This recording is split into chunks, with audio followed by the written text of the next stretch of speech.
Hello friends, my name's Emile and welcome finally back to some more Forza Top Gear laps. This series isn't dead, it was just hibernating over Christmas. With that being said, today we are going to be taking a look at some more of the hot hatches, and we're going to be starting today with the Fiat Punto Super Sport. 177 horsepower, 199 foot-pound of torque, 2,612 pounds of weight. This is our least powerful vehicle here today. It is also the lightest vehicle we have here today. However, torque figures on this car are surprisingly good.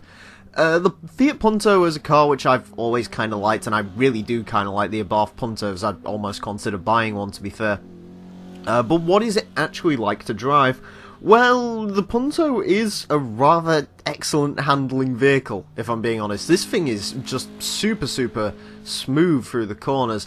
I wouldn't say it's quite as good as the 695 by Posto, but maybe in the way it is, because the Biposto, of course, has more sort of summer-orientated tyres. I assume this car has sort of more all-weather tyres, I guess. Yeah, the Punto is a really good handling vehicle. Of course, while it is a good handling vehicle, it hasn't got so much top-end speed. You know, 177 horsepower at the end of the day isn't a lot, even in a Fiat Punto, so, you know, well, I guess it is kind of a lot in a Fiat Punto, but that's besides the point. The point is, it's not a stupidly quick vehicle, but if you want a good handling hot hatch, maybe for some autocross or something, the Punto's ideal. It is a really very good vehicle to drive, and it honestly impressed me with just how good it is, because I've driven it a few times and I can't say I've really ever been impressed with it, but in the wet, for some reason, it really was very good indeed. Next up, we have a Renault Clio RS. This is a 2010 model.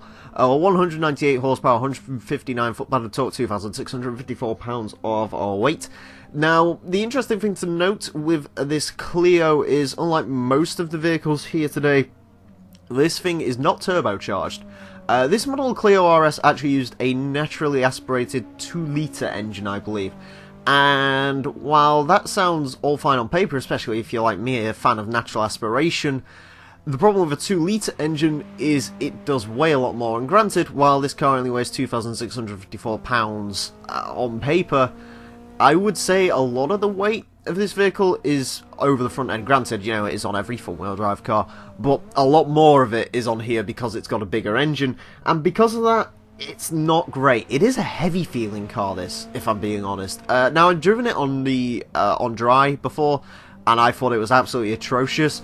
As I've discussed before in this series, with the front wheel drive cars, they don't really do one-tire fires anymore because they can't spin their wheels enough to get a fire going, or to get smoke going even, in the wet. So as a result, these cars, which would usually be pretty awful to drive, they aren't as bad in the wet because it sort of cancels out some of the spin. Nevertheless, though, I wouldn't really recommend driving the RS Clio. Granted, I've heard upgraded versions of these are pretty darn fast, but in terms of driving it stock, I wouldn't really bother.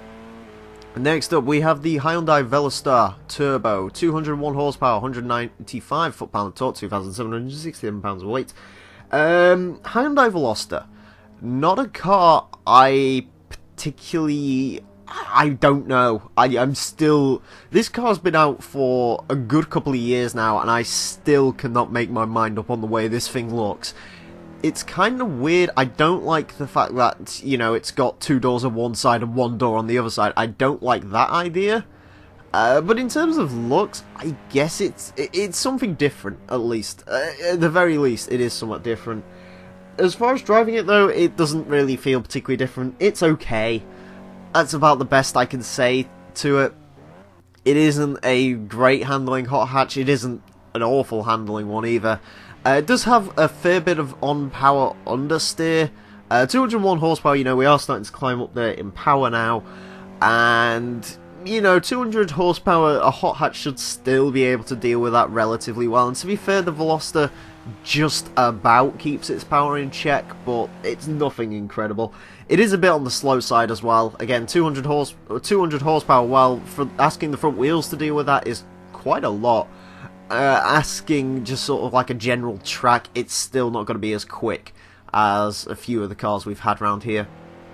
Yeah, Ultimately, Veloster, probably the car out of all the ones today I would avoid out of all of them, although personally that's just me. Next up though, we have the Honda Civic Type R. This is the FN2 model, also known as the 2007 European model. 198 horsepower, 142 foot-pound of torque, 2,965 pounds of weight. This is in fact the car with the lowest amount of torque here today. I'm assuming that's to do with VTEC. Of course, VTEC engines aren't exactly known for torque. But it did surprise me that this vehicle is actually the sort of lowest vehicle on torque here today. Again, like the Clio, naturally aspirated engine. But unlike the Clio, what is the Civic like to drive? It's very, very good. Again, this is another vehicle like the above. I've driven this a few times in various places, and it's never really impressed me all that much, but for some reason in the wet, this thing came alive. Now, admittedly, one thing I do remember from driving this car the first time around is it has super, super snappy handling. You know, you turn the wheel and the car just darts straight in that direction. Admittedly, it is a bit weird to get used to because it's very reactive. And on the dry courses, you know, it doesn't really feel like the rest of the car can keep up with the steering. But here in the wet, I don't know what it is, but for some reason this car feels a hell of a lot better to drive. It is probably the best handling vehicle I drove here today. Really very, very solid vehicle. If you want sort of a hot hatch to deal with the wet, the Civic Type R might be your bag, and this vehicle is also pretty darn cheap. I mean, all these vehicles are pretty darn cheap, but yeah, I would definitely give the Civic a go in the wet if you haven't already. You might be surprised by it. Next up, we have a Mazdaspeed III, 263 horsepower, 280 foot-pound of torque, 3,221 pounds of weight. Now, in terms of front-wheel drive cars here today, this is the most powerful front-wheel drive car, torquiest front-wheel drive car, and the heaviest of them. So, there you go. The Mazdaspeed III is based off the Ford Focus platform. That's what all Mazda 3s are. So I guess, in a sense, this is kind of like a Focus ST, but it's a little bit more mad. It has a different engine in it. I believe this has the 2.3 litre engine, which is, of course, not at all related to the engine in the EcoBoost Mustang. Yeah, so what is the Mazdaspeed III like to drive? It's very fun. It's extremely powerful. Does torque steer. It does torque steer. It does do that. It's not as good a handling as a Focus ST. There is no getting around that. Is it more fun than a Focus ST though? Maybe just a little bit. It's pretty insane having this much power going through the front wheels. You know, it's not even the most powerful front wheel drive car. You know, the Focus RS has more power than this, but it just feels very fun to drive. It is. You know, I wouldn't say it's particularly competitive as a race car. It's got way too much power for the front wheels, really. You know, it probably needs 230 to deal with it well, which we'll see to that in a second. But it is still a fun car to drive. I think it looks absolutely great. I love the Mazdaspeed III, or the Mazda 3 MPS as we'd call it here in Europe. Yeah, really just a fun car. Just go drive it. It's fun. Next up, we have the Alfa Romeo Giulietta, and I'll try to get this right. Quadriflogilo.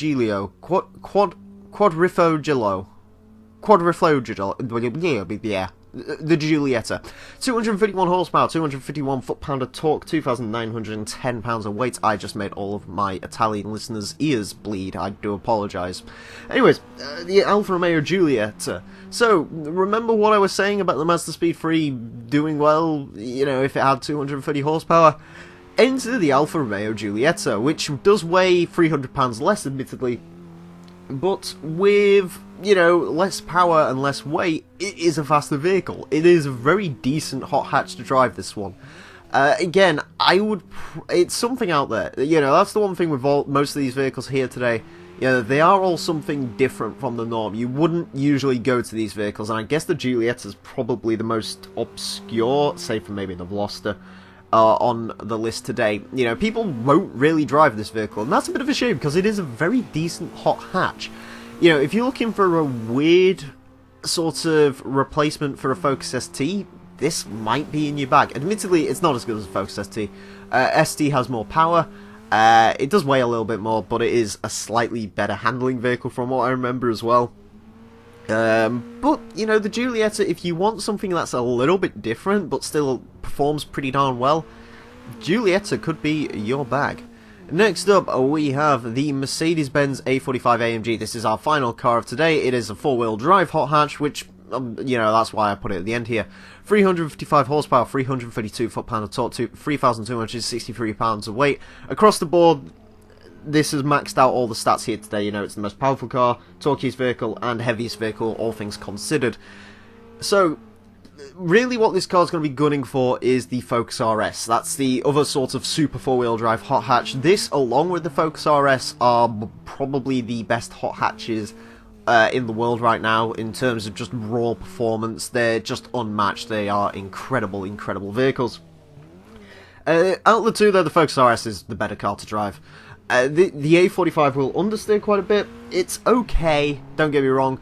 The gearbox is a thing that I've had issues with in the past. I've got to say, driving it now, I don't have so many issues with it. It's still not what I would like. It's still got a few too many gears, and they're a little bit too snappy for my liking. But, you know, it isn't as bad as it was. Ultimately, choosing between this and the Focus, go for the Focus. The Focus is cheaper, it's better to drive. There's no real advantage to the A45, unless maybe you're doing a drag race. This thing could probably be a little bit quicker, but yeah, I would definitely go with the Focus RS. The 2017 I am talking about here, of course, over the A45. Anyways, on to the times, and, well, it's the Mercedes-Benz that's the fastest car of today. The car which I just spent criticising is the fastest car today. Going into 79th with a 127.458. You may notice it is 0.3 seconds down on the Focus RS. It's a little bit quicker than a Mustang, though, so I guess that's something. Just go with a Focus over it, though. In 132nd place, we find the Alfa Romeo Giulietta, 131.995, a pretty respectable time, really. It does beat an R32 Golf, does beat an old Focus RS. It's not as quick as sort of the modern contingent of hot hatches, but it's still not too far off them. It's only about a second down. Moving down the board, we find sort of the bulk of our vehicles for today. In 145th place, we find the Honda Civic Type R with a 132.918. That's the fastest Civic Type R we've ever had around the course by almost a second, in fact. The Mazdaspeed III goes into 147th with a 133.145. Does beat a Subaru BRZ, just a little bit off a Celica GT4, which is quite impressive. And the Fiat Punto Supersport is not too far behind that as well. 149th place, 133.419. It is quicker than a standard Abarth 500. Admittedly, quicker than all those cars is the 695 by Posto. But yeah, the Punto, solid car. All those cars were really very solid, and I'm quite impressed with their leaderboard position. Moving down the board some more, we find the Clio RS in 157th place with 134.026. It is quicker than Fiesta ST. I'd say that's more fluky than anything, if I'm being honest. I would much rather take the Fiesta. It is a better vehicle. Although the Fiesta did struggle in the wet, to be fair. And our final car of today is the Hyundai Veloster, 165th, 134.817. Does beat a BMW 323 Ti Compact, just. It is quicker than, of course, a VXR. The Veloster just wasn't particularly a great car, though, unfortunately. Anyways, friends, that is it for Forza Top Gear Laps. If you've got ideas for themes or cars you'd like to see go around the Top Gear test course, then do leave them down below in the comments section. These will now be coming out weekly. I don't promise you that, but I sort of do, so yeah. Expect these weekly now. I do apologise for taking a break from Forza Top Gear Laps. With that all being said and done, friends, thank you all very much for watching. Mine has been the Real Emile, and until next time, a farewell.